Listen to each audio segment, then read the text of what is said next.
Kabanata 981.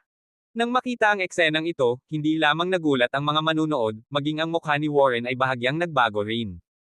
Mabilis niyang dinampot ang isa pang baso ng alak sabay ngisi, nagloloko lang ako kanina, pero this time seryoso na ako. With those words out of his mouth, nawala na ang wine glass sa kamay niya. Gayunpaman, muli itong sinalo ni Lito. Uminom siya ng alak at mahinahong ngumiti kay Warren, let's go again.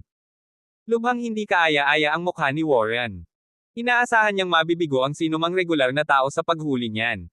Ang lakas talaga ng binatang ito ay medyo lampas sa kanyang inaasahan. Sa pagkakataong ito, inilabas niya ang lahat ng kanyang lakas, at bumulwak ang isang surge ng dark chi. Ang baso ng alak ay lumipad na parang dart. Itinaas ni Lito ang kanyang kamay, at isang hanging ripple ang lumitaw sa kanyang palad. Ang salamin na orihinal na lumilipad ng napakabilis ay biglang bumagal, biglang huminto sa harap ng kanyang palad. Wala ni isang patak na natapon. Hindi napigilan ni Simon ang pumalakpak sa paghanga. Tuwang-tuwa rin si Ruwen sa kanyang pagkatulala. Uminom muli si Lito mula sa baso, kumuha ng bago, at nagbuhos ng isang baso ng alak. Ngayon, turn ko na para mag-propose ng toast.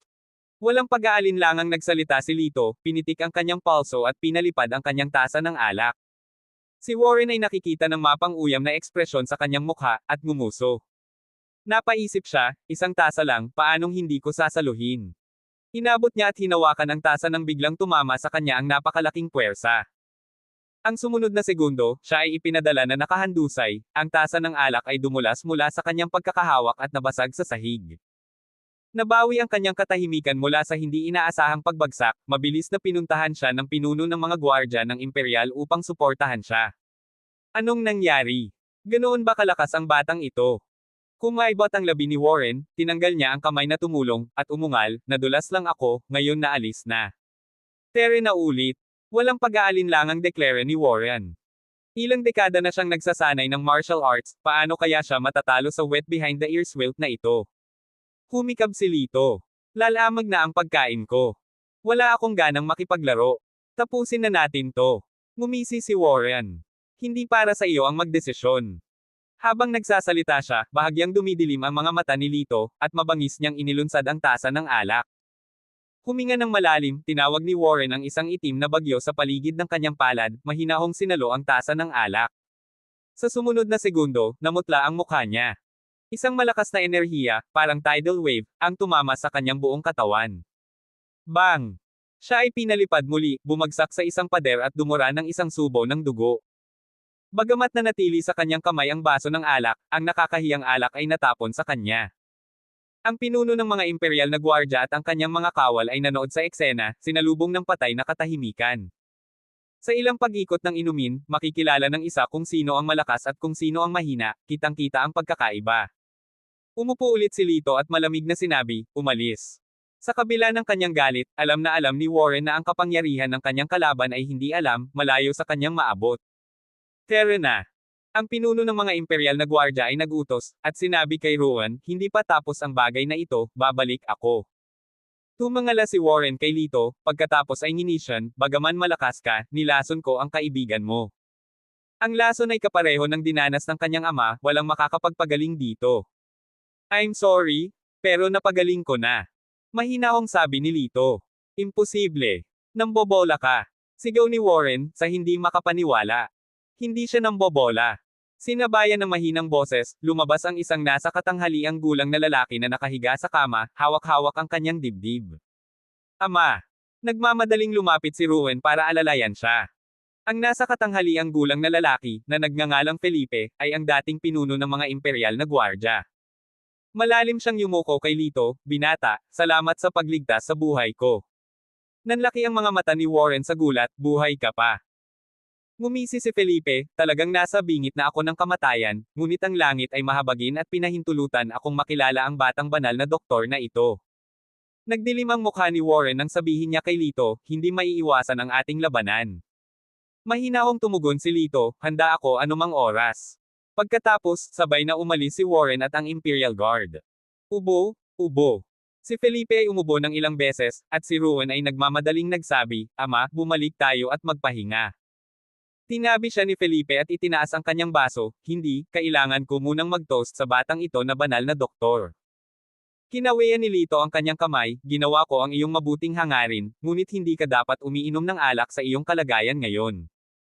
Tumingin si Felipe kay Lito ng may pagpapahalaga, sa kabila ng iyong murang edad, nagtataglay ka ng maturity na higit sa marami sa iyong mga kapantay. Hinahangaan kita. Binobola mo ako. Mahinhin na tumawa si Lito, pagkatapos ay naglakad patungo kay Simon, ay detoxify muna kita. Sa kabutihang palad, hindi malalim ang sugat ni Simon, at hindi malakas ang lason. Madali siyang na-detox ni Lito. Tatay, ano ang dapat nating gawin kung dumating sila muli? Nag-aalalang tanong ni Ruan. Itinuwid ni Felipe ang kanyang dibdib at matapang na sinabi, buhay at kamatayan ang nakatadhana, hindi ako actress, pinagsisisihan ko lang na hindi ko natapos ang gawaing ipinagkatiwala sa akin ng Human Emperor. Human Emperador. Ito ang pangalawang beses na narinig ni Lito ang pamagat na ito. Sa unang pagkakataon na narinig niya ang tungkol dito mula sa isang mandirigma na sumusunod kay Cheng Cheng. Ipinagpalagay niya na may ilang relasyon sa pagitan ni Cheng Cheng at ng emperador ng sangkatauhan. Gayunpaman, ang paninindigan ni Felipe ay kasalukuyang hindi malinaw, kaya hindi nararapat na magtanong ng napakaraming katanungan. Habang nagmumuni-muni si Lito, lumapit si Ruan sa kanya at biglang lumuhod, alam kong napakalakas mo, tulungan mo ang aking ama. Tinulungan siya ni Lito na tumayo, at sinabing, maaari akong mag-alok ng tulong, ngunit una, kailangan kong maunawaan ang sitwasyon. Sumulyap si Ruan sa kanyang ama at sinabing, tatay, pakisabi sa kanya, siya lang ang makakatulong sa atin ngayon. Bahagyang nag-alinlangan si Felipe, nag-isip sandali, at sa wakas ay tumango ng kanyang pagsang-ayon. Pagkatapos, ipinaliwanag niya ang buong kwento kay Lito. Sa orihinal, si Felipe ay ang pinuno ng imperial na ipinagbabawal ng mga gwardya at isa ring mahusay na katulong ng emperador ng sangkatauhan. 3 taon na ang nakalipas, biglang nawala ang emperador. Bago mawala ang emperador, nakatanggap siya ng isang lihim na utos mula sa kanya. Natuklasan na ang isang banal na master ay naging taksil, na nagpaplanong agawin ang trono. Upang protektahan ang kanyang sarili, tinatakan ng emperador ang kanyang sarili sa isang walang laman na kaharian, na nagpanggap na patay na. Same time na sinabi ni Felipe, sa mundong ito, ako lang ang nakakaalam ng paraan para buksan ang Void Realm, at iyon ang dahilan kung bakit ang banal na master ay nagpapadala ng mga tao upang hulihin ako upang makuha ang paraan upang mabuksan ang Void Realm. Tinanong ni Lito, may anak ba ang emperador?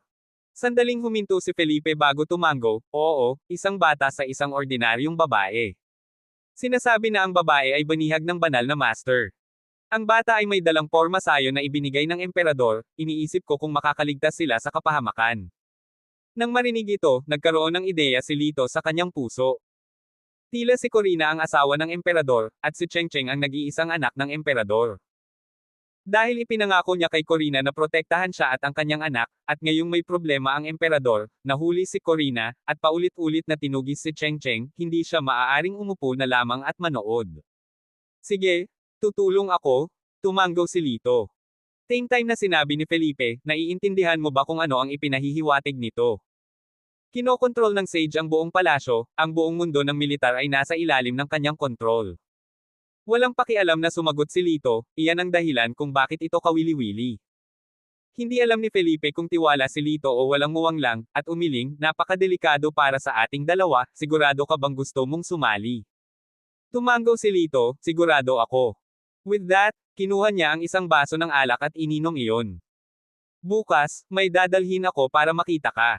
Iniwan ang mga salitang ito, umalis sina Lito at Valerian. Pagbalik sa tea house, naghanda si Lito na maligo at matulog. Nakatira siya sa attic, sila lang ni Cheng Cheng ang nakatira doon. Nang marinig ang tunog ng tubig sa banyo, naisip niyang naglalaro ng tubig si Cheng Cheng.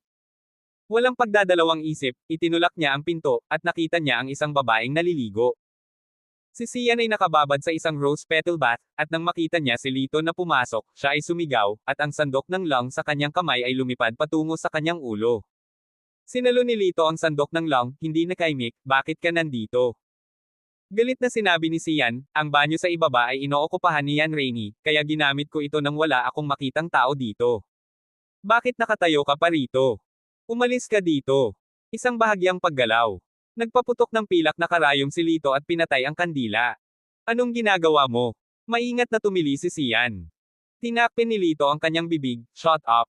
Si Sian ay nataranta, sa pag-aakalang may gagawin itong kawalang galang sa kanya, kaya sinipa niya si Lito. Hinawakan ni Lito ang kanyang bukong-bukong at itinulak siya sa pool, ulong sa kanyang tainga, kung hindi ka tumahimik ngayon, may gagawin ako. Si Sian ay natakot sa katahimikan. Binitawan ni Lito ang kanyang kamay at sinabing, may tao sa bubong at sila ay sanay. Nasaan si Cheng Cheng? Sumulyap si Sian sa kisame ngunit walang narinig. Sagot niya, sa baba. Utos ni Lito, bumaba ka kaagad at protektahan ni Yan Rainey si Cheng Cheng. Haharapin ko ang mga taong iyon. Tumango si Sian. Sa sumunod na segundo, kumislap ang figure ni Lito. Lumipad siya palabas ng bintana. Sa rooftop, 3 lalaki ang nakita, palihim na nagmamasid sa sitwasyon. Habang ang kanyang mga braso ay nakakross sa kanyang dibdib, tinitigan sila ni Lito at nagtanong, mga Ginoo, may dahilan ba kung bakit kayo naririto para malamig sa kalagitnaan ng gabi? Anak, huwag kang makialam sa negosyo ng ibang tao, kung hindi, babayaran mo ang iyong buhay. Pambihirang mayabang silang tatlo. Natawa si Lito, maaaring kailangan mong kunin ang sarili mong payo. Nga pala, kung hindi ako nagkakamali, pinadala ka ba ng Holy Master? Tanong ni Lito. Ang tatlo ay halatang nagulat na sinabi nila, alam mo. Kung gayon tiyak na hindi ka maaaring iwanang buhay. Sa sinabi nito, ang 3 lalaki ay naglabas ng kanilang mga espada at nakipag-away kay Lito. I'm not in the mood to waste my time with you guys today. Si Lito, hawak ang kanyang Xuanyuan sword, ay pumailan lang sa hangin na may haplos sa sahig, na naglaslas ng sinag ng liwanag ng espada. Ang 3 lalaki ay magkasabay na nasugatan sa pamamagitan ng chinang espada, na nahulog sa bubong. Umalis. Nang makita ang hindi kanais-nais na sitwasyon, ang 3 lalaki ay tiyak na tumakas. Lalong naging seryoso ang ekspresyon ni Lito. Ang seguridad ng tea house ay malayo sa sapat. Hindi na maaaring manatili pa rito si Cheng Cheng. Kinabukasan, dinala ni Lito si Cheng Cheng sa tirahan ni Felipe. Nang makita ni Felipe si Cheng Cheng, una siyang nagulat, pagkatapos ay nakakagulat na hindi nakapagsalita ng mahabang panahon. Ito bang bata? Pwede ba? Nauutil niyang sabi. Tumango si Lito, kung hindi ako nagkakamali, anak siya ng Human Emperor. Sa pagtingin kay Cheng Cheng, si Felipe ay patuloy na tumango, siya ay kahawig ng Human Emperor. Inabot niya ang kanyang kamay, nakaramdam ng banayad na enerhiya, at masayang bumulalas, Aray, mayroon pa ring mahinang hanay na nakabibitag sa kanya, talagang katulad ng estilo ng Human Emperor. Tumango si Lito, talagang makapangyarihan ang Human Emperor. Ang hanay na inilatag niya 3 taon na ang nakakaraan ay epektibo pa rin hanggang ngayon. Nasa panganib ang batang ito, hindi ako pamilyar sa martial world, pwede bang itago mo siya ng maayos? Sabi ni Lito. Dahil siya ay anak ng Human Emperor, tungkulin kong protektahan siya. Mataimtim na tumugon si Felipe. Kabanata 982. Tumingin si Lito kay Felipe at nagtanong na medyo matagal nang bumabaon sa kanyang puso, nabalitaan ko na may isang sinaunang artifact na nakatago sa mundo ng martial arts. May alam ka ba tungkol dito? Dahil malaki ang tiwala kay Lito, medyo nagulat si Felipe, interesado ka ba sa bagay na ito? Umiling siya, kung katuwaan lang ito, ipinapayo ko sa iyo na huwag mong pag-imbutan itong tinatawag na artifact. Sa loob ng maraming siglo, nahulog ang artifact kung saan ang kamay ng pamilya ay madalas na humantong sa kaguluhan at alitan. Sa isang tame time na ekspresyon, nagsalita si Lito, may gamit ako para dito, ito ay isang bagay na napakahalaga. Saglit na tinitigan ni Felipe si Lito, kalaunan ay tumango, narinig ko talaga ang tungkol sa artifact noong nasa Forbidden Army ako. Iyon ay ang Hautian Tower. Lumiwanag ang mga mata ni Lito, sa wakas ay nagkaroon ng clue. Ngunit, imposibleng makuha mo ito. Muli ay umiling si Felipe, ang Hautian Tower ay pag-aari ng pamilya Lin, na selyadong sa kanilang ipinagbabawal na lugar ng isang ninuno.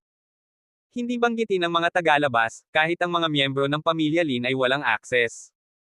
Bagaman ang ipinagbabawal na lugar ay nasa loob ng teritoryo ng pamilya Lin, ang pinagmulan nito ay maaaring lumampas sa buong mundo ng martial arts. Sa sinabi nito, bahagyang napabuntong hininga si Felipe, sa madaling salita, ang pagkuha ng Hautian Tower ay lalong mahirap. Halos imposible. Sa pagdinig nito, kung ayon sa nag-aalalang pananalita, Kuya Lito, dahil sa mabigat na panganib, marahil ay dapat nating iwanan ang ideya. Gayunpaman, umiling si Lito, determinado ang kanyang kilos, kahit na kailangan kong umakyat sa bundok ng mga espada o bumulusok sa dagat ng apoy, kailangan kong makuha ang Hautian Tower. Sa sandaling iyon, si Simon ay sumugod mula sa labas, na nagpapanik, hindi maganda, napapaligiran tayo ng ipinagbabawal na hukbo. Hindi nila tayo malilipol. Si Felipe ay umungal sa galit, pagkatapos ay humakbang palabas sa malalaking hakbang.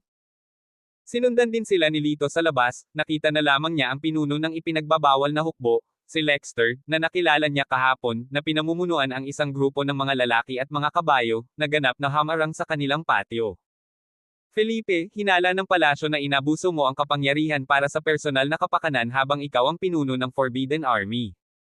Pinapatawag ka pabalik sa palasyo para sa karagdagang imbestigasyon. Nagsalita si Lexter mula sa ibabaw ng kanyang matangkad na kabayo, na nagpapakita ng nakakatakot na aura. Galit na gumanti si Felipe, napakahusay mo sa mga maling akusasyon. Gusto kong malaman kung anong ebidensya ang mayroon ka. Hindi kailangan ng ebidensya. Ang mga salita mula sa palasyo ay kumakatawan sa utos ng imperial, at iyon ang ebidensya. Malakas na bulalas ni Lexter. Haha, ang emperador ay matagal nang sinasaktan ng santo, at ikaw, isang allipiers ng mga rebelde, ay may katapangan pa ring banggitin ang palasyo. Nagbitiw ng tawa si Felipe, umiling sa galit at lungkot. Ngumisi si Lexter, subukan mong ikalat ang mga salitang iyon, at tingnan kung gaano karami ang talagang maniniwala sa iyo. Nakikita ko na ginagamit mo ang iyong kapangyarihan para ay bully ang iba, sobra. Umungol si Felipe, tumalon at tinangkang suntukin si Lexter. Ang kabayo, na natakot sa biglaang pagsalakay, ay nagtaas ng mga paa sa harapan.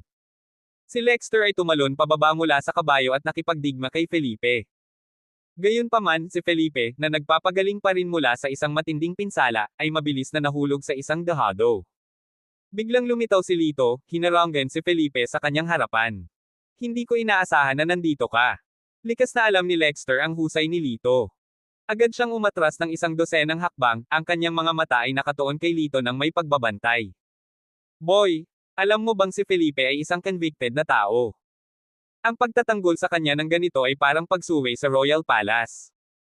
Sinulyapan niya ang dibdib ni Lito, nanunuya, walang palamuting balahibo, karaniwan ka lang, basta't ipinangako mo ang iyong katapatan sa palasyo ng hari, masisiguro ko ang iyong pag-akyat sa marangal na uri. Talaga. Nagtaas ng kilay si Lito. Sa pag-iisip na siya ay natutokso, si Lexter ay nasa sabik, syempre. Umiling si Lito, na may paghamak, pero ayaw kong maging aso. Ikaw. Namula ang mukha ni Lexter sa galit, ang batang ito ay talagang nang-ahas na tawagin siyang aso. May nasabi ba akong mali? Ikaw ay walang iba kundi isang lapdog para sa banal na bato, espesyal na sinanay na kumagit. Dahan daw ang itinaas ni Lito ang isang kamay, isang gininto ang ripple na nagmumula rito. Pagkatapos, ang mga kabayo sa ilalim ng mga mangangabayo ay nagsimulang maging hindi mapakali, na parabang sila ay natakot. Umalis, o harapin ang kahihinatnan. Malamig na pagbabante ni Lito. Namula ang mukha ni Lexter sa galit, anak, tatandaan ko ito, maghintay ka lang. With that, he pulled the reins at umungal, retreat. Habang pinapanood si Lexter na umalis, sa wakas ay nakahinga ng maluwag si Lito. Hindi ito ang angkop na oras para makipag-away na naruroon si Cheng Cheng. Ama, tinulungan ni Ruwen si Felipe na tumayo. Sinabi ni Lito, tulungan mo siya sa loob. Kasunod nito, ibinahagi niya ang ilan sa kanyang mahahalagang enerhiya kay Felipe, na nagpapatatag sa kanyang kalagayan. Bamantong hininga siya, mukhang hindi rin ligtas ang lugar na ito. Dapat kong ilipat si Cheng Cheng sa ibang lokasyon. Tinitigan ni Cheng Cheng si Lito na may nakakaawang mga mata, kuya, ayaw kitang iwan. Tinapik ni Lito ang ulo ni Cheng Cheng, good boy, kailangan mong tiisin ito para sa iyong mga magulang. Tumango si Cheng Cheng, hindi sigurado ngunit same time, para sa aking mga magulang, handang tiisin ni Cheng Cheng ang anumang paghihirap. Napatingin si Felipe habang pinupunasan ang kanyang mga luha, kung makikita ng Emperor kung gaano ka maalalahanin at maunawain ang batang ito, mapanatag siya. Ang kasakiman ng matandang heret na Saint Master na iyon ang naging dahilan ng Emperor na. Hindi niya matiis na ipagpatuloy ang pagsasalita, kaya tumigil siya sa kalagitnaan ng pangungusap. Pagkatapos, umalis si Lito kasama si Cheng Cheng. Kuya, saan mo ako dadalhin? Curious na tanong ni Cheng Cheng. Bahagyang ngumiti si Lito, para makilala ang isang magandang kapatid. Girlfriend mo ba siya kuya? Tanong ni Cheng Cheng. Tumango si Lito, maaari mong sabihin iyan. Kaagad, inilapat niya ang kanyang kamay sa mukha ni Cheng Cheng upang marumihan ito, at pinunit ang kanyang damit. Pagdating natin doon, kumilos bilang mute. Huwag kang magsalita ng anuman. Sundin mo ang aking pangunguna, utos ni Lito. Masunaring tumango si Cheng Cheng. Hindi nagtagal, nakarating na sila sa Bailey Mansion. Nang makita si Lito, nanginginig sa takot ang gatekeeper at mabilis na tumakbo papasok para mag-report. Agad na lumabas si Beno, na para bang nakakita siya ng Grim Reaper. Ano ang ginagawa mo dito? Narito ako para makita si Rosa, sabi ni Lito. Lumungkot ang ekspresyon ni Beno, ayaw kanyang makita. Bahagyang nakaangat ang isang sulok ng kanyang bibig, sinabi ni Lito, kung ganoon, kailangan kong piliting pumasok. Nang walang mapagpipilian sa bagay na ito, maaari lamang mag-alok si Beno, teka, maaari kang pumasok. Si Rosa ay nagsasanay ng kanyang kaligrapya nang mabilis na lumapit ang kanyang kasambahay, Miss, nandito na naman ang lalaking iyon mula sa huling pagkakataon. Napataas ang kilay ni Rosa, sinong lalaki? Siyempre, nandito itong gwapong lalaki. Pumasok si Lito, walang nakakaalam kung kailan. Nang marinig ni Rosa ang boses ni Lito, hindi napigilan ni Rosa na kiligin, ipinadyak ang kanyang paa sa iritasyon, mapahamak, tiyak na magkakaroon ng gulo sa tuwing magpapakita ka. Ngayon, narito ako upang humingi sa iyo ng isang bagay, sabi ni Lito. Malamig na napangiti si Rosa, may hinihingi ka sa akin. Tumango si Lito, mabilis na sinulyapan ang kasambahay, pwede ba tayong mag-usap ng pribado? Walang kahit katiting na init, sumagot si Rosa, hindi na kailangan, walang namamagitan sa atin na hindi natin masasabi sa harap ng iba. Ubo? Ubo? Sabi nga. Tinakip ni Lito ang kanyang kamay sa kanyang bibig, sa liwanag ng ating pagsasama noong gabing iyon, kailangan mong gawin sa akin ang pabor na ito. Basta, tumahimik ka. Bawat pagbanggit ng gabing iyon ay nababaliw si Rosa, ang kanyang magandang mukha ay namumula sa galit. Iwan mo na kami, utos niya sa kanyang katulong. Matapos magdahilan ng dalaga, inilabas ni Lito ang isang bata na itinatago niya sa likuran niya na may ngiti ng bata. May nakita akong bata sa kalye. Tulungan mo akong alagaan siya kahit saglit. Tumingin si Rosa sa bata at ibinasura ang ideya, wala akong oras. Napayuko si Lito at sinabing, kung gayon, hindi ako aalis. Maghihintay ako dito hanggang sa pumayag ka sa aking kahilingan. Anong klaseng walang modo na tao ka? Si Rosa, na hindi na makayanan, ay iniwan ang kanyang panulat, kinuha ang mahabang espada mula sa rack ng armas, at sumugod kay Lito. Masiglang umiiwas sa kanyang pag-atake, hinawakan ni Lito ang kanyang palso, hinaila siya palapit, alam na alam mong hindi mo ako matatalo, ngunit umaatake pa rin, sinasadya mo ba akong ligawan? Kalokohan. Sa kabila ng kanyang karaniwang mabuting pagpapalakas, naabot ni Rosa ang kanyang limitasyon. Itinutok niya ng tuhod ang singit ni Lito. Mabilis na tumabi, Lito clocked ang kanyang dila, matapang na babae. Bilang mabilis na tugon, idiniin niya ang isang punto sa baywang ni Rosa, dahilan para matamba siya, malata, sa kanyang mga braso. Tinakpin ni Cheng Cheng ang kanyang mga mata, tumalikod. Umirap si Rosa, ano ang sinusubukan mong gawin? Tumawa si Lito, depende yan sa ugali mo. Pumapayag ako, okay. Bitawan mo lang ako. Kinagat ni Rosa ang kanyang labi, walang magawang nagmamakaawa. Pinakawalan siya ni Lito. Pagkaraan ng ilang sandali, siya ay nakabawi, tinawag ang kanyang kasambahay, at hiniling na paligan si Cheng Cheng. Sinabi ni Lito, itong batang ito ay pipi. Kailangan mong alagaan siyang mabuti. Malamig na tugon ni Rosa, huwag kang mag-alala. Hindi siya magugutom sa aking tirahan sa Bailey. Turk, you're rather fierce. Hindi mo naman siya mamaltretuhin, di ba? Nang-aasar si Lito. Pagkatapos ay ilayo mo siya, wala akong pakialam. Pinandilatan ni Rosa si Lito. Ikinaway ni Lito ang kanyang kamay, sige, salamat. Nang malapit na siyang umalis, lumapit ang isang tagapaglingkod sa bahay, na nagsasabing, Miss, hinihiling ng young master na si Miguel So na makita ka. Paano siya dumating ulit? Sabihin mo sa kanya na masama ang pakiramdam ko at wala akong oras. Ikinaway ni Rosa ang kanyang manggas. Pero sabi ni Master Su, 3 beses mo na siyang tinanggihan. Kung gagawin mo ulit iyon, lalabas na parang minamaliit mo siya. Sagot ng katulong na hindi komportable. Si Rosa ay mukhang nasasaktan ngunit sa wakas ay pumayag, sige, nakuha ko. And with that, she set off towards the hall.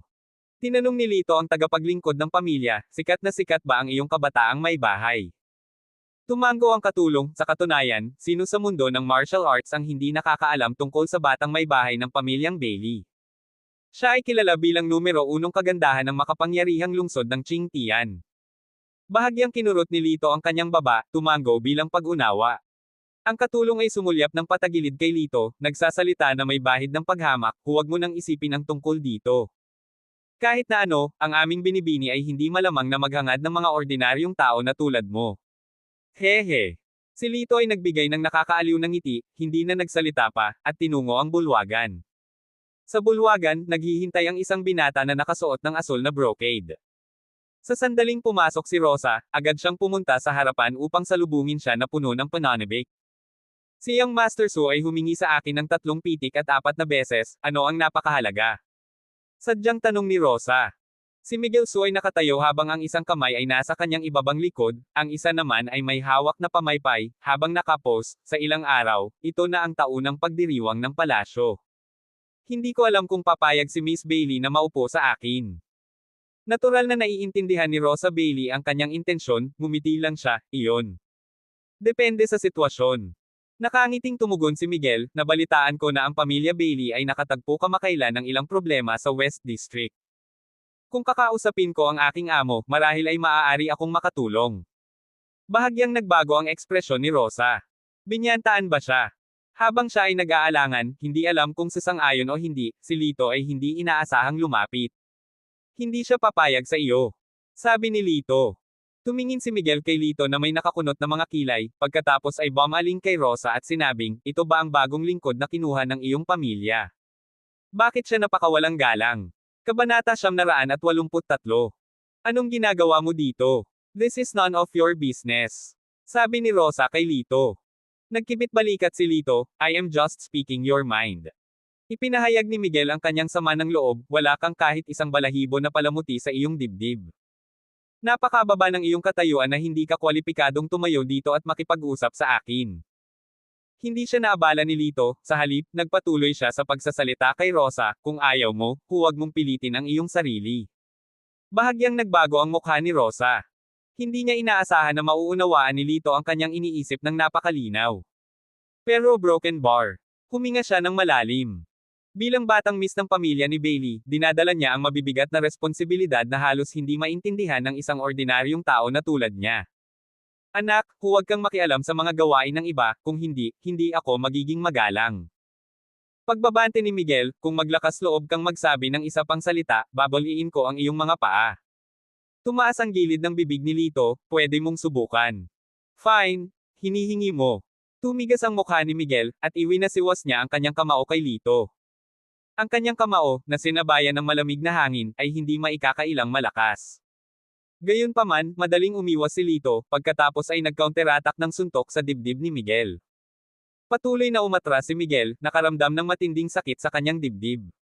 Nang muli siyang tumingin kay Lito, ang kanyang mga mata ay napuno ng takot. Anong pangalan mo? Malamig na tanong ni Miguel. Ang pangalan ko, hindi nagbabago bilang aking poster sa pag-upo, ay Lito Argel. Sumagot si Lito nang hindi nagpapakita ng anumang intensyon na gustong itago ito. Good. Tatandaan kita. Pilyong ngumiti si Miguel. Pagkatapos, bahagya siyang yumuko kay Rosa, Miss Bailey, see you another day. Pagkasabi niya nun ay umalis siya ng walang gana. Bumantong hininga si Rosa at sinabi kay Lito, naiintindihan mo ba ang gulo na ginawa mo? Tumawa lang si Lito, anong klaseng gulo? Sinabi ni Rosa, kilala mo ba kung sino ang lalaking iyon? Ang kanyang pangalan ay Miguel Su, ang direktang disipulo ng banal na guro, at ang paborito din sa harap ng banal na guro. Ang banal na guro ay isang maladyos na pag-iral sa mundo ng martial arts. Kung nasaktan mo si Miguel, parang nakakasakit sa Holy Master. Mapait na ngumuso si Rosa, ipinapayo ko sa iyo na humingi ng tawad sa kanya. Kung gusto kanyang panagutin, baka wala kang paraan para makatakas. Akala mo matatakot ako. Ang ekspresyon ni Lito ay hindi nababagabag. Saglit na tinitigan ni Rosa si Lito at saka umiling sabay sabing, fine, alam kong may tiwala ka sa sarili mo. Pero short-sighted iyon. Ang lakas ng Holy Master sa martial arts world ay pangalawa. Sa harap niya, wala kang halaga. You don't need to worry about that. Alagaan mong mabuti ang batang iyon. Ikinaway ni Lito ang kanyang kamay at umalis na may kumpiyansa ng mga hakbang. Tinitigan ni Rosa ang likod ni Lito, ang ekspresyon ng mukha nito ay nagpapakita ng pag-aalala. Tapos parang biglang nagising, she said in a foul mode, why should I worry about him? Mas maganda kung mamatay siya ng mas maaga. Bumalik si Lito sa tea house, para lamang makita si Sia na nagbibigay sa kanya ng balisang sulyap sa pasukan. Naguguluhan siyang pumasok at nakita ang isang pamilyar na mukha. Si Helen He ay nakaupo sa isang mesa, humihigop ng tsaa. Wala siya sa usual uniform niya ngayon pero nakasuot siya ng puting long dress. Ang kanyang itim na buhok ay nakatali sa isang nakapusod na may manipis na pulang laso, na ginagawa siyang mukhang ethereal at magiting sa parehong oras. Ang tanging nakakaawa ay ang isang ginintoang maskara na nakatikip sa itaas na kalahati ng kanyang mukha, ngunit mula sa kanyang mala phoenix na mga mata at mala rosas na mga labi, makikita pa rin ng isa ang isang pahiwatig ng kanyang kagandahan. Nagmamadaling itinuro ni Sian ang direksyon ni Helen. Casual na sinabi ni Lito, tumahimik ka. Huminahon ka. Siya si Helen He, ang idolo ng lahat ng kababaihan sa Qingtian City. Napabulala si Sian sa pananabik. Natahimik si Lito, so, pwede rin kayong magkagusto sa ibang babae. Siyempre, si General Helen ay hindi kukulangan sa mga mayayabang na lalaking iyon. Itinaas niya ang status naming mga babae. Natural, gusto namin siya. Napabuntong hininga si Sian. Pero kakaiba. Pagpasok niya, tinanong niya kung nandito ka. Akala ko pinaglalaroan ako ng tenga ko. Sinulyapan ni Sian si Lito, tila iniisip na hindi siya karapat-dapat na makilala si Helen. Sa sandaling iyon, nakita ni Helen si Lito, at kumaway ito sa kanya. Tuwang-tuwa si Sian, tingnan mo, kumakaway siya sa akin. Napakadali niyang lapitan. Walang pakialam na sinabi ni Lito, sa tingin ko, kumakaway talaga siya sa akin. Managinip ka. Ngumisi si Sian. Habang nag-uusap sila, tumayo si Helen, lumapit kay Lito, at sinabing, sana hindi kita naabala sa pagpunta rito nang hindi ipinapalam. Umiling si Lito, hindi. Oh my gosh, talaga. Nagulat si Sian sa kanyang bibig. Tumingin si Helen kay Sian, anong problema? Tinapik ni Lito ang braso ni Helen, don't mind her, medyo nahihiya siya. Lumipat tayo doon at mag-usap. Si Helen ay nakasuot ng manipis na tela, naramdaman ang init ng kamay ni Lito, bahagyang namula ang kanyang mga pisngi, okay. Pagkaupo, sinabi ni Helen, nanalo ka noong nakaraang komperensya ng bayani at pinag-uusapan ka ng buong Qingtian City, mayroon akong ilang kaibigan na gustong makipagkita sa iyo, posible ba iyon? Medyo nag-isip si Lito, actually, hindi siya masyadong interesado sa mga ganitong bagay. Nang makita ang reaksyon ni Lito, medyo nadismaya ang ekspresyon ni Helen, kung ayaw mong pumunta, naiintindihan ko. Nang marinig ang pagkabigo sa kanyang boses, medyo nahiya si Lito, tumango siya at sinabing, sa totoo lang, hindi ito big deal, anong oras? Nang marinig ito, lumiwanag ang mukha ni Helen, bukas ng umaga. Tumango si Lito, okay. Isang ngiti ang lumitaw sa mukha ni Helen, kung gayon, sasanduan kita. Nang makita ang hugis gasuklay ng mga mata ni Helen nang ngumiti ito, natigilan si Lito. Mabilis na itinago ni Helen ang kanyang ngiti, awkward na sinabi, nawalan ba ako ng poise? Pasensya na. Umiling si Lito at mahinang ngumiti, sasabihin ko na talagang maganda ang mga mata mo kapag ngumingiti ka. Mas dapat kang ngumiti, hindi laging tuwid ang iyong mukha. Dahil pinuri ni Lito, lihim na hinigpitin ni Helen ang kanyang kamay, nahihiyang tumango, I will try my best. Di nagtagal, matapos ang kanyang tasa ng tsaa, tumayo si Helen at umalis. Tuwang-tuwa, niyakap ni Sian si Lito, paano kayo nagkakilala, bakit parang pamilyar na pamilyar kayo sa isa't isa, at bakit ngayon lang siya ngumiti ng napakasaya. Hindi napigilan ni Lito na imulat ang kanyang mga mata, personal na bagay, hindi kumbinyenteng sagutin. Humarap si Sian at huminga sandali, sa susunod na makita mo siya, maaari mo bang hingin sa akin ang kanyang autograph? Hindi inaasahan ni Lito na magiging sikat din ang celebrity chasing sa mundo ng martial arts. Umikot ang mga mata niya at bigla siyang tumawa, depende yan sa ugali mo, anong dinner natin tonight? Nagdurusa, sinabi ni Sian, syempre magiging masarap na alak at masasarap na pagkain ang magpapasaya sa iyo. Hindi nagtagal, lumipas ang gabi, sa ikalawang araw, dumating si Helen para sunduin si Lito sa isang karwahe ng kabayo. Makalipas ang halos kalahating oras, huminto ang karwahe sa labas ng isang hardin. Bumaba si Lito sa karwahe, nakita lamang ang isang plaque sa pinto na may nakasulat na Great Qin Residence. Ipinakilala ni Helen, ang Great Qin Residence ay may higit sa 2,000 taon ng kasaysayan, ang kaganapan ngayon ay pinangunahan ng master ng bahay, si Floyd Qin. Si Floyd ay isang martial arts devotee, walang malasakit sa mga makamundong gawain, nakatuon sa pag-aaral ng martial arts, at walang pakialam sa katayuan ng isang tao, kaya naman dinala kita rito. She paused, with some shyness in her tone. I think, you must have something to do in the martial arts world, knowing more people can only beneficial for you. Hindi inaasahan ni Lito ang ganoong intensyon mula sa kanya, at tumango, salamat. Pumasok ang dalawa sa hardin, dumaan sa pininturahan at inukit na gallery, sa isang malaking bulwagan, at sa isang engranding hardin. Ang hardin ay sumasaklaw sa isang napakalawak na lugar, na umaabot kahit na lampas sa paningin ng isa. Bukod sa mga artificial na burol at umuunlad na mga halaman, mayroon ding isang malawak na lawa na nag-aalok ng isang piging para sa mga mata. Sa sandaling iyon, umalangaw-ngaw ang isang masigasig na tawa mula sa isang pavilion sa gitna ng lawa, kung saan ang isang grupo ng mga individual ay nakapalibot sa isang mesang bato, nag-iinuman at nagpapasaya. Kabilang sa kanila ang isang lalaking may kulay abo na buhok na mukhang nasa edad 50. Ang kanyang kulay rosas na kutis, nagniningning sa sigla at mga mata na puno ng sigla ay nagpapahiwatig na siya ay hindi ordinaryong tao. Siya ay walang iba kundi ang master ng Grand Chin Residence na ito, si Floyd. Nang makita si Helen, tumawa siya at sinabing, "Nandito si Helen." Bahagyang niluhod ni Helen ang kanyang mga tuhod at itinoon ang kanyang tingin kay Lito, "Hayaan mong ipakilala kita, ito ang nanalo sa Heroes Conference." Si Lito ay gumawa ng nakagawiyang kilos gamit ang kanyang mga kamay at sinabing, "Kumusta sa lahat, ang pangalan ko ay Lito Argel." Nanatili ang tingin ng grupo kay Lito, ang kanilang mga ekspresyon ay naging mas nag-aalangan. Hinaplos ni Floyd ang kanyang balbas, magkadikit ang kanyang mga kilay. "Ang hirap paniwalaan, kaya mo ba talagang buhatin yung tripedal cauldron?" Tanong niya, na nagpapahayag ng kanyang pagdududa. Tumugon si Lito na may bahagyang ngiti, hindi nag-aalok ng anumang paliwanag. Lumapit si Helen sa kanyang pagtatanggol, "Totoo, nakita ko ito ng sarili kong mga mata." "Hindi mo kailangang magsalita sa ngalan niya, pipi ba siya?" Isang malamig na boses ang biglang nagpatigil. Ang pinagmulan ng boses ay isang binata na may makatarungang katangian, ngayon ay nanunood kay Lito na may hindi nasisiyahang ekspresyon. Pinangalanan siyang Kenneth Chin, pamangkin ni Floyd Chin. Kilala na niya si Helen mula pa noong bata pa sila at mula sa murang edad ay may nararamdaman na siya rito. Gayunpaman, tila walang interes si Helen sa bagay na ito.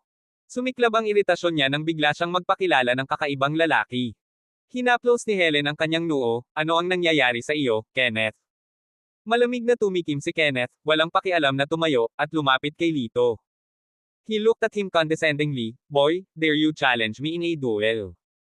"Hindi ako nandito para makipag-away," sabi ni Lito sa kalmadong paraan. "Natatakot ka lang, hindi ba?" Si Kenneth ay nagpakawala ng mapang-asar na tawa, "Ang isang taong kasing walang alam mo, ay walang kwalipikasyon para makapasok sa Chin Mansion. Mas mabuting umalis ka na ngayon." Mula simula hanggang wakas, hindi pinigilan ni Floyd ang kanyang pamangkin, sa halip ay pinagmamasdan ang mga reaksyon ni Lito. Lumapit si Lito sa stone table, nagbuhos ng isang tasa ng alak. "You brat, you're really treating this place as your own home." Si Kenneth, na pakiramdam na hindi pinansin, ay nagalit at iwi na siwas ang kanyang palad sa likod ni Lito. Si Lito, na may tasa ng alak sa kanyang kanang kamay, ay tumalikod, ang kanyang kanang kamay ay sinalubong ang suntok. Ang dalawa ay nagpalitan ng mahigit 100 galaw, ngunit si Kenneth ay hindi kailanman nagtagumpay. Sa huli, napaatras silang dalawa. Medyo nagulat si Kenneth. Hindi niya inaasahan na ang tila mahinang bata ay magkakaroon ng ganoon kabilas na reflexes. Ngunit, hindi niya ito aaminin sa labas. Sa katunayan, medyo matigas ang ulo, he retorted, "Isa pang round." "Tama na." Si Floyd, na kanina pa nakatingin sa gilid, ay biglang nagsalita. Ninatngat ni Kenneth ang kanyang mga ngipin, "Tiyo, susukuan ko lang siya sa pagkakataong ito." Umiling si Floyd, "Wala kang kapare sa kanya. Kung hindi ka naniniwala sa akin, tingnan mo ang tasa ng alak sa kanyang kamay." Sa pahiwatig, si Kenneth ay natigilan saglit bago ibinaling ang kanyang tingin sa tasa ng alak. At pagkatapos, ang kulay ay nag-drain sa kanyang mukha. Wala ni isang patak ng alak ang natapon mula sa tasa. Kabanata 984. Nang makitang walang ni isang patak ng alak ang natapon mula sa tasa, bahagyang nagbago ang mukha ni Kenneth, puno ng pagtataka. Gayunpaman, mabilis niyang hindi sinasadyang sinabi, "Ang mga ito ba ay mga kasanayang pang-ibabaw? Sa tingin mo ba matatakot mo ako?" Galit na sinabi ni Floyd, "Kenneth, huwag masyadong kumpiyansa. Tito, kailan ka pa naging mahiyain? Maraming taon na akong nagsasanay ng martial arts sa iyo, paano ako magiging mababa sa isang ordinaryong tao?" Ang paalala ni Floyd ay lalong nagpagalit kay Kenneth. Tahimik niyang ipinangako na talunin si Lito at patunayan ang kanyang lakas sa lahat. Huminga ng malalim, napagtanto ni Floyd na ang kanyang mga taon ng martial practice ay hindi nagpapahintulot sa kanya na sukatin ang tunay na lakas ng binatang ito na nagngangalang Lito. Ito ay lubos na ikinagulat niya at, upang hindi mapahamak ang kanyang pamangkin, sinabihan niya itong umatras. Hindi niya inasahan na hindi mauunawaan ng batang ito ang kanyang pag-aalala at kumilos ng walang ingat. Ang mga nanonood, gayunpaman, ay nabighani, sabik na naghihintay upang makita kung ang binatang ito ay hindi kapanipaniwala gaya ng iminumungkahi ng mga alingawngaw. Nagngangalit ang kanyang mga ngipin, inipon ni Kenneth ang kanyang lakas at sinuntok si Lito. Isang alon ng enerhiya ang sumabog mula sa kanyang pagkatao, na parang pagguho ng lupa patungo kay Lito. Bahagyang yumuko si Lito at iniharap ang kanyang sarili na parang bola ng kanyan, tumugon sa kanyang sariling suntok. Boom! Nagkasalubong ang kamao, isang malakas na alon ng enerhiya ang bumungad. Kaluskos ang mga dahon. Agad na naghiwalay ang dalawa, kung saan si Kenneth ay patuloy na umaatres hanggang si Floyd, na hindi makayanang pagmasdan siya, ay pumasok upang pigilan siya. Napaatras si Lito ng 3 hakbang, mahinahong pinagmamasdan si Kenneth. May bahid ng dugo sa sulok ng bibig ni Kenneth, namumula ang mukha niya sa kahihiyan. Paglampas ni Floyd, humakbang siya para tumayo sa harap ni Lito. Nakataas ang isang kilay, ipinagpalagay ni Lito na gusto niyang ipagpatuloy ang kanilang awayan. Gayunpaman, biglang pinag-cross ni Kenneth ang kanyang mga braso sa kanyang dibdib at bahagyang yumuko kay Lito, kinikilala ko na mas malakas ka kaysa sa akin, mas malakas. Saglit na natigilan si Lito bago ngumisi, bata pa tayong lahat. Sabay-sabay tayong pagbutihin ang kaalaman. Pero, kahit na aminado akong mas malakas ka, huwag mong isipin na hinahangaan o gusto kita. Sinabi ni Kenneth, nakataas ang baba na may mapanghamon na ekspresyon. Tumango si Lito bilang pagsang-ayon. Halata ang pagkadismaya, tumalikod si Kenneth at naglakad papunta kay Floyd. Ibinaba niya ang kanyang ulo, nagsalita siya, Tito, masyado akong mayabang. Pero wala akong pinagsisisihan. Kung hindi ko siya kalabanan, paano ko nalaman na napakaraming lugar para sa pag-unlad para sa akin? Tinapik ni Floyd ang balikat ni Kenneth, buti nalaman mo ang isyong ito. Pagkatapos ay gumawa si Lito ng isang magalang na kilos kay Floyd, narinig ko na ang Grand Chin Mansion ay nakatayo sa loob ng libu-libong taon. Naniniwala na ako ngayon na hindi ito pagmamalabas. Hindi katakataka na kaya nitong tumayo ng ganoon katagal dahil sa ganitong kabob ang kapaligiran. Hinaplos ni Floyd ang kanyang balbas, tumawa si Floyd, Lito, talagang nagulat ako sa iyo. Hindi lang dahil sa iyong lakas, kundi dahil din sa iyong magalang na ugali. Napakaraming kabataan ang nakilala ko na nagiging mayabang at nangingibabaw sa pagkakaroon ng kapangyarihan. Siguradong malayo ang mararating mo sa hinaharap. Tumawa si Lito, salamat sa papuri. Sa sandaling iyon, sumingit ang isang lalaking may dilaw na balbas, sapat na sa paghanga sa isa't isa, matandang Chin, bakit hindi mo siya kalabanan at bigyan kami ng panoorin? Ganito rin ang intensyon ni Floyd at sinabi kay Lito, talagang mayroon ako nito, ngunit nag-aalala ako na baka isipin ng mga tao na binyo-bully ko ang mahihina dahil mas malakas ako. Kalimutan na natin ito. Si Mr. Chin ay may pambihirang lakas, at walang sinuman sa mundo ng martial arts ang hindi nakakaalam nito. Sabi ni Helen habang tumatawa. Ang lalaking may dilaw na balbas ay tumawa ng makahulugan, hindi kaya nag-aalala si Miss Helen na masaktan si Lito. Sa lahat ng mga taon na ito, hindi ko pa nakitang nagmamalasakit ka sa ibang tao hanggang sa ganito. Kuya Zhang, tigilan mo na ang panunokso sa akin. Nang makita ang kanyang iniisip, tumawa si Helen, medyo nahihiya. Lito, gusto mo bang makipagmatch sa akin? Tanong ni Floyd. Tumango si Lito, bakit hindi? Ang martial arts ay naghahambing lamang ng mga kakayahan, hindi edad o katayuan. Bakit mo papakialaman ang mababaw na reputasyon na iyon? Well, diretso lang yan. Mag-ingat ka, hindi ako papayag na bata ka pa. Tuwang-tuwa si Floyd, at ang kanyang lumang katawan ay lumundag sa hangin. Kasabay nito, si Lito ay pumailan lang din sa hangin, at ang dalawa ay naglaban ng ilang daang galaw, na nagpahihilo sa mga tao sa paghanga. Mahusay na bata, mayroon kang kahangahangang pagtitiis. Hindi lamang si Floyd ay hindi nagalit, ngunit ang pananabik ay nagniningning sa kanyang mga mata. Huminga siya ng malalim at umungol, Ice Cloud Palm. Biglang sumabog ang bughaw na enerhiya mula sa kanyang palad, at ang paligid ay agad na nagyelo. Ang mga tao ay sumisigaw sa nangyayari, napilitan pa siyang gamitin ang kanyang ultimate move ni Floyd. Ang batang ito ay talagang kamangha-mangha. Ang Icy Cloud Palm, na nangunguna sa mga diskarte sa water attribute, ay talagang naaayon sa pangalan nito, na may kahangahangang mapanirang kapangyarihan. Kasabay nito, hindi nagpakita ng takot si Lito. Sa bahagyang pag-ikot ng kanyang kamay, intense fire double dance. Isang surge ng pulang enerhiya ang bumungad mula sa kanyang palad, mabilis na natunaw ang mga nagyayelong lugar at ginawa itong puddle ng malinaw na tubig. Ang yelo at matinding apoy, pantay na tugma, ay naglaban sa loob ng kalahating oras. Sa kalaunan, huminto muna si Lito, pinunasan ang pawis sa kanyang noo, at yumuko bilang paggalang, malalim ang husay ni Elder Chin, inaamin kong natalo ako. Agad ding binawi ni Floyd ang kanyang kamay, malalim at tahimik ang kanyang tingin. Hindi siya umimik bagkos ay tumugon siya ng isang tango. Nagpalakpakan ang mga tao, talaga, mas matanda ang luya, mas maanghang. Kahit na iyon ang kaso, hindi ka panipaniwala na ang isang binata sa ganitong edad ay maaaring magkaroon ng ganoong kapangyarihan. Puno ng papuri ang lahat, at walang humpay na tumango. Bahagyang ngumiti si Floyd, batang kaibigan, kaibigan mo, pinupuri ko. Pinagsalikop ni Lito ang kanyang mga kamay at ngumiti, salamat. Sa hinaharap, kung makatagpo ka ng anumang mga problema sa Martial World, tandaan na ang Great Chin Estate ang iyong suportado. Malakas na deklara ni Floyd. Nang marinig ito, nagulat ang lahat. Alam ng lahat ang malakas na impluensya ng Great Chin Estate, marami ang nangarap na makakuha ng pabor kay Floyd. Ngunit ang matandang ito ay may kakaibang ugali at mahirap makipagkaibigan. Sino ang mag-aakala na si Lito, pagkatapos lamang ng isang sparring session kasama si Floyd, ay naging kaibigan niya? Sa suporta ng napakalaking institusyon na ang Great Chin Household, ang binatang ito ay maaari na ngayong tumayo na parang dragon sa mundo ng martial arts. Halos kaagad, nagsimulang talakayin ni Lito at Floyd ang martial arts. Ang pag-unawa ni Lito sa martial arts ay humantong kay Floyd na makaramdam ng tuloy-tuloy na sorpresa, at mas lalo niyang sinimulan siyang igalang.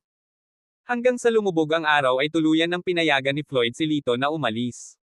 Bilang mga regalo sa pamamaalam, iniregalo ni Floyd kay Lito ang isang mahalagang kabayong pulang pawis.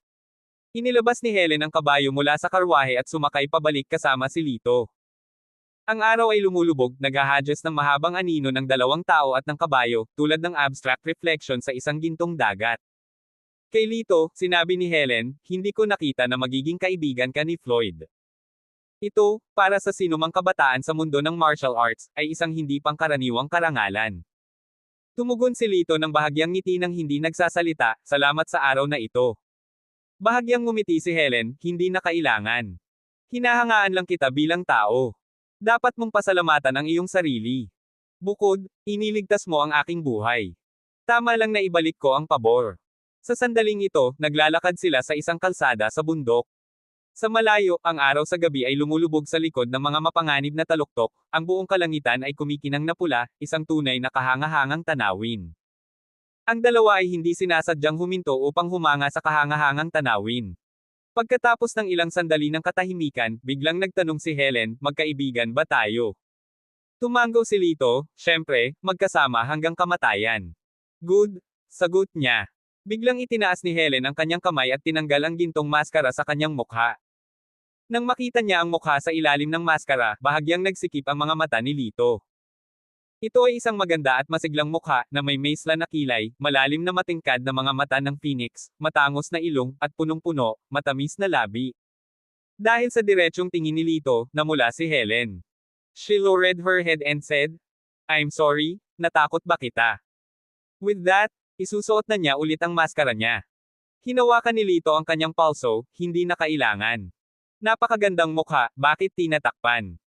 Nang marinig ang papuri, ang mga mata ni Helen ay lumiwanag saglit, ngunit pagkatapos ay mabilis na lumabo muli ang kanyang ekspresyon.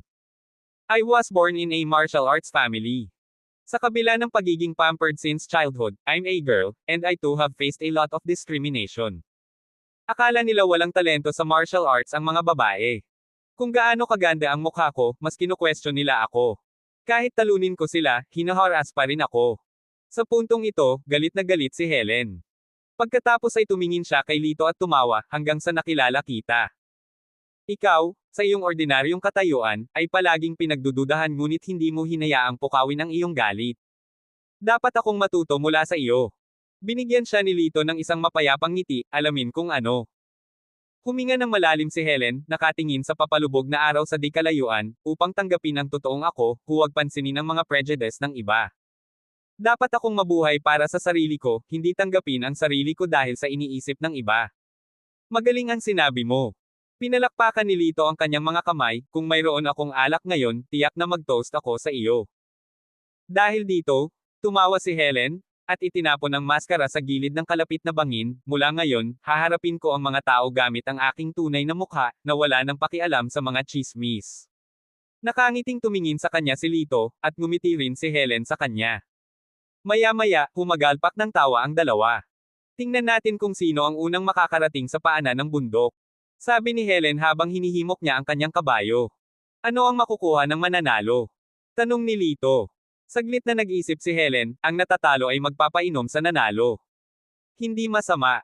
Tumanggaw si Lito bilang pagsang-ayon. Larga. Pareho silang sumigaw ng sabay-sabay at, tulad ng mga palaso na pumutok sa ilang, ang kanilang mga kabayo ay nagsimulang tumakbo palayo. Sa Great Chin Manor, pagkatapos magpaalam sa mga panauhin, medyo hindi nasisiyahan si Kenneth. Humarap siya kay Floyd at nagtanong, Tiyo, alam kong malakas ang lakas ni Lito. Pero, kailangan ba talaga natin siyang maging kaibigan? Kung magkaibigan kayong dalawa, ano ang dahilan niyan? Dapat ko ba siyang tawaging tito? Habang si Kenneth ay nagpatuloy sa kanyang rant, siya ay naghahangad ng hustisya.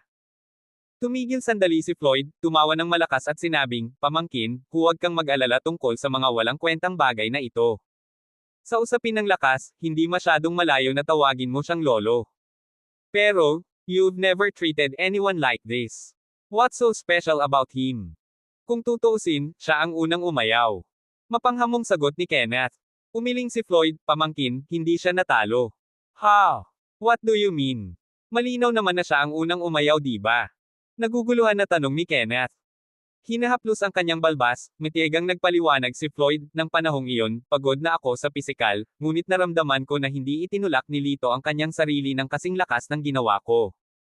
Mas matagal pa sana siya kaysa sa akin. Sinasabi mo ba? Nanlaki ang mga mata ni Kenneth nang magsimula siyang maunawaan. Tumanggaw si Floyd, tama, sinadya niyang I-forfeit, sadyang natalo siya sa akin. Bakit? Bakit niya gagawin iyon? Kung natalo ka niya, hindi ba ito agad magpapasikat sa kanya? Ayaw maniwala ni Kenneth. Napabuntong hininga si Floyd, kaya nga iginagalang ko siya. Ginawa niya iyon para lang iligtas ako sa mukha. Natahimik si Kenneth, at ang kanyang ugali ay ganap na nagbago kay Lito. So naiintindihan mo na. Lumingon si Floyd kay Kenneth, seryosong nagsabi, kung ano ang ibinigay ko sa kanya, nararapat lang sa kanya. Kabanata 985. Hinatid ni Lito si Helen sa kanyang mansyon, pagkatapos ay naghanda na bumalik sa tea house. Biglang lumitaw ang isang lalaking nakasuot ng napakagandang damit na hamarang sa kanyang daraanan. Halatang malayo ang ekspresyon ng lalaki. Napagtanto na ang estranghero ay hindi nagbabanta, nagtanong si Lito, may problema ba? Nagtanong ang lalaki, ikaw ba si Lito? Tumanggaw si Lito bilang kumpirmasyon. Nagpatuloy ang lalaki, nais ng aking master na makilala ka. Nakakunot ang noo, nagtanong si Lito, at sino ang iyong master? Inihayag ng lalaki ang pagkakakilanlan ng kanyang amo, Wilson He. Bahagyang natigilan si Lito. Si Wilson talaga ang ama ni Helen at pinuno ng He Mansion. Nang hindi alam ang dahilan ng biglaang pagtawag na ito, sinamahan ni Lito ang lalaki sa isang hiwalay na vilya. Sa pagpasok, nakita ni Lito ang isang lalaking nakasuot ng purple na damit na tahimik na humihigop ng tsaa. Nang makita si Lito, ang lalaki ay sumenyas patungo sa isang bakanteng upuan, sinabing, maupo ka. Umupo si Lito at tiningnan si Wilson. Si Wilson, na nag-survey kay Lito, ay nagsabi, para sa isang kaedad mo at posisyon na magkaroon ng ganoong lakas ay hindi simpleng gawain. Bahagyang ngumiti si Lito, pinasasalamatan ko ang papuri, Tiyo. Ngunit maaari ko bang tanungin ang dahilan ng pagpupulong na ito? Iniharap ni Wilson ang isang kahon na gawa sa kahoy at itinuro, buksan mo. Binuksan ni Lito ang kahon na gawa sa kahoy at nakakita ng isang malaking denominasyong pilak na papel at isang mataas na uri ng espiritual na bato sa loob. Nakakunot ang kanyang mga kilay, tinanong ni Lito, Tito, ano ito? Diretso ang sinabi ni Wizen, hindi mo ba naiintindihan? Ipaliwanag ko. Ang pera at espiritual na batong ito ay sa iyo. Isa lang ang kondisyon ko, itigil mo na ang pakikipagkite sa anak ko. Itinulak niya ang kahon na gawa sa kahoy patungo kay Lito, kunin mo na. Ang perang ito ay sapat na para magkaroon ka ng katayuan sa martial world, at ang mataas na antas na espiritual na batong ito ay isang napakabihirang kayamanan. Bilang isang martial artist, hindi ka maaaring maging walang malasakit. Napagtanto ni Lito kung ano ang pakay ni Wilson. Tumayo siya at sumaludo kay Wilson, kung inimbitahan mo ako para sa bagay na ito, natatakot akong hindi ko ito matatanggap. Kailangan ko nang umalis. Nagbago ang mukha ni Wilson, hindi pa ba sapat? Masyado kang matako. Sa katayuan mo, ito ang mga bagay na hindi mo kailanman makukuha sa iyong buhay. It's not about enough. Kahit bigyan mo pa ako, hindi ko matatanggap ang proposal mo. Kalmadong tumingin si Lito kay Wilson. Nagdilim ang mukha ni Wilson, tila hindi madaling pasayahin ang batang ito. Then I'll say it plain. You and my daughter are not from the same world. Regardless of how much she likes you, you don't have the right to be her qual. Malamig na sabi ni Wilson. Walang pakialam na tumugon si Lito, mabuting magkaibigan kami ni Miss He, pantay-pantay kami. Hey, equals. Anong binibilang mo? Lumingon si Wilson sa isang matandang malapit, bigyan mo siya ng leksyon, ipaalam sa kanya kung saan siya nakatayo. Lumabas ang isang matandang nakasuot ng itim, magaan ngunit malakas ang kanyang mga hakbang. Ang kanyang mga mata ay puno ng kalupitan at pagpatay na layunin. Bigla siyang nagpadala ng isang hampas ng palad, ang kanyang mga galaw ay kasing bilis ng isang ulupong. Isang malakas at malalim na puwersa sa loob ang sumabog na parang bulkan. Bahagyang nagbago ang ekspresyon ni Lito, tumunog ang mga alarm bell sa kanyang puso. Hindi maarok ang lakas ng lalaking ito. Ito ang hitsura ng isang tunay na master sa martial arts world. Walang pagdadalawang isip, agad niyang inipon ang lahat ng kanyang lakas para gumanti. Boom! Ang lakas ng pagkakabangga ng mga palad na naging sanhi ng panginginig ng mga nakapalibot na bulaklak at puno. Ang matandang lalaking nakaitim ay tila hindi nababagabag, ngunit isang bakas ng pagkagulat ang lumitaw sa kanyang puso. He chuckled. Not bad. Tumingin si Lito kay Wilson, Uncle, dahil sa relasyon namin ni Miss He, hindi ko gustong maging kaaway mo. Please stop forced me. Malamig na tugon ni Wilson, maaari ka nang umalis. Muling iniyuko ni Lito ang kanyang mga kamay bilang paggalang, tumalikod, at umalis. Bakit mo siya pinakawalan? Tanong ng lalaking nakaitim. Malamig na sinabi ni Wilson, bigla kong naalala, kapag nalaman ng babaeng iyon na pinagkakaguluhan ko siya, tiyak na magdaramdam siya sa akin. So hinayaan na lang natin siya. Tanong ng matandang nakaitim. Hindi, kung may mangyari sa kanya sa labas, siguradong hindi na iyon mauuwi sa akin. Anyway, nanalo ang batang ito sa Heroes Convention, nakakaakit ng matinding selos, hindi kakaunti ang gustong patayin siya, sabi ni Wilson, tuso at mabisyo ang ekspresyon sa mukha. Naiintindihan ko, hahawakan ko kaagad, sabi ng matandang lalaking nakaitim na tumango. Habang papalalim na ang gabi, si Lito ay naglalakad sa paligid ng lungsod ng Chentian, handang bumalik sa tea house. Bigla niyang naramdaman na may sumusunod sa kanya. Nang walang anumang pagbabago sa kanyang kilos, nagpatuloy siya sa paglalakad, inaakay ang kanyang kabayo, at sadyang gumala sa isang liblib na landas na napapalibutan ng mga puno. Huminto siya, kumunat ang kanyang mga kilay, at biglang naghagis ng hampas ng palad sa likod niya. Kasabay nito, isang silhouette ang mabilis na tumabi. Sumugod si Lito, bumulalas, gusto kong makita kung sino ang maglalakas loob na bumubuntot sa akin. Ang dalawa ay nagsagawa ng daan-daang combat moves, mula sa landas na sumasabog sa kakahuyan, mula sa lupa na tumataas hanggang sa mga tuktok ng puno. Ang paligid ay tila tinamaan ng buhawi, lubos na magulo. Sa wakas, napatigil silang dalawa. Si Lito, na basang-basa sa pawis, ay humihingal habang nakatitig sa kabilang panig. Bigla naman siyang tumawa. Nakatalikod sa kanya ang lalaki sa kabilang side, nakatalikod sa kanya ang mga kamay. Sa ilalim ng liwanag ng buwan, malabong nakikita ng isa ang kanyang pilak na buhok, gusot na parang pugad ng ibon. Matanda, bakit ka nandito? Nakasandal si Lito sa puno ng kahoy, mukhang nakarelax. Lumingon ang figure, tumambad ang isang matandang lalaki na may matingkad na mga mata. Lumapit siya at hinampas ang ulo ni Lito, Brat, dare to call me a anak ng baril. Hindi ko alam na ikaw pala. Hinimas ni Lito ang kanyang ulo habang nagsasalita. Umupo ang matanda sa lupa, nakasandal sa bowl at inalis ang bote sa kanyang baywang, at humigop ng alak. Umupo si Lito sa tabi niya, at sinulyapan siya ng matanda, anak, lumakas ka na dahil matagal na kitang hindi nakikita. Ngumisi si Lito, guro, nagkita rin tayo ilang taon na.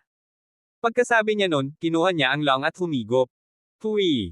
Isang higop lang, iniluwan ni Lito ang alak, ang kanyang mukha ay namimilipit, alak ba ito o ihi? Guro, paano mo matitiis ito? Umikot ang kanyang mga mata, nanakaw ko ito sa isang tindahan ng alak, magpasalamat ka na may maiinom. Tumayo si Lito, hinayla ang matanda, guro, our treat kita ng masarap na alak. Nakita ko ang cabinet ng alak ni Sister Sian, medyo may itinatago siyang mga kayamanan. Nang marinig ang tungkol sa masarap na alak, agad na nagliwanag ang mga mata ng matanda, ano pa ang pinagkakaabalahan mo? Tara na. Dinurog ni Lito ang isang tangkang pagsaway, na binanggit sa kanyang sarili, hindi mo ba ako nilinlang? Muntik mo na akong pilayin sa pakulo mo. Ngunit dahil matagal na silang hindi nagkikita, ayaw niyang sumuway sa kanyang amo, kaya sinunod niya ang kanyang bilin. Samantala, sa landas na orihinal na nilakere ni Lito, naroon ang isang matandang lalaki na nakaitim, ang kanyang mga mata ay nakapikit ng mariin, matapos ang kanyang huling hininga. Siya ang nangungunang manlalaban sa ilalim ng kamay ni Wilson. Si Lito, na nangunguna sa matanda, ay bumalik sa tea house kung saan nakayuko si Sian sa counter, nagkalkula ng mga account. Nakasuot siya ng violet na masikip na damit, nakasandal at nagpapakita ng hindi maikakailang kaakit-akit na figure. Eyo, eyo, eyo. Matagal na akong nasa martial arts world, pero ito ang unang pagkakataon na makakita ng ganitong kagandahan, ang sabi ng matanda, ang kanyang mga mata ay nanliit sa interes nang makita niya si Sian. Nagulat si Lito, na manghasa kung paano pa rin napanatili ng nakatatandang lalaki ang kanyang malandi na paraan. Nang mapansin si Lito at ang pagdating ng matanda, si Sian ay kaagad na malamig na sumagot, hindi ako kumukulong ng mga pulubi dito. Hindi siya pulubi. He's my master. Can you please bring us some good wine? Sagot ni Lito. Magbayad ka muna. Iniunat ni Sian ang kanyang kamay.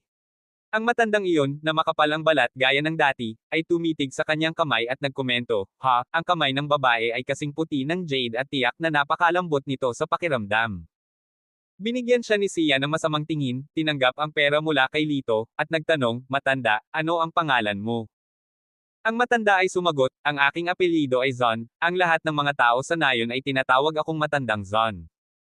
Nang lumabas si Yan Rainey at nakita ang matanda, nagtanong siya, Guro, sino ito? Ito ang aking master, pagpapakilala ni Lito. So, dapat kitang tawaging Grandmaster. Tanong ni Yan Rainey, parehong namangha at kinikilig sa napagtanto. Dahil dito, agad na ibinaba ng matanda ang kanyang malandi na kilos, inilagay ang kanyang mga kamay sa likod at nagsabing, oo, aking munting alagad. Kukuha ako ng tsaa para kay Grandmaster. Mabilis na kumilos si Yan Rainey at tumakbo palayo, hindi nalilito ang kanyang pananabik. Pagkatapos, binigyan siya ni Yan Rainey ng paggalang sa matandang lalaki na may tsaa, habang si Lito ay nagdala ng ilang bote ng masarap na alak para sa isang heart-to-heart na inumin kasama ang kanyang master.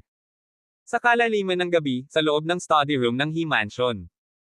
Mabilis na pumasok ang isang subordinate na may seryosong tingin. Lumuhad siya sa isang tuhod sa harap ni Wilson at sinabing, Guro. Nahanap mo na ba siya? Tanong ni Wilson na may malamig na tono habang pinupulot ang tasa ng tsaa. Nahanap na namin siya, pero nag-alinlangan ang nasasakupan. Pero ano? He's a master in inner strength. Hindi naman siguro siya matalo sa batang iyon, di ba? Biglang nagtaas ng boses si Wilson. He. Matigas ang mukha ng nasasakupan. Galit na galit, hinampis ni Wilson ang mesa at umungol, ano ang nangyari sa kanya? Nasugatan ba siya at nahihiya na bumalik? Hindi, patay na siya, nanginginig ang nasasakupan habang nagsasalita. Ano? Bumagsak ang tasa ng tsaa ni Wilson mula sa kanyang kamay sa sahig. Puno ng pagtataka ang mukha niya. Talaga, naibalik na namin ang katawan niya, sabi ng nasasakupan. Tumayo si Wilson, na may nakakatakot na hitsura, dalhin mo ako upang makita siya. Nang makita ang katawan ng matandang lalaking nakaitim, nang inig muli ang mga mata ni Wilson. Ano ang mga resulta ng pagsusuri? Isang subordinate ang nagulat, walang external injuries sa kanyang katawan, ngunit ang kanyang mga ugat at art area ay naputol lahat. Mukhang nataman siya at namatay kaagad.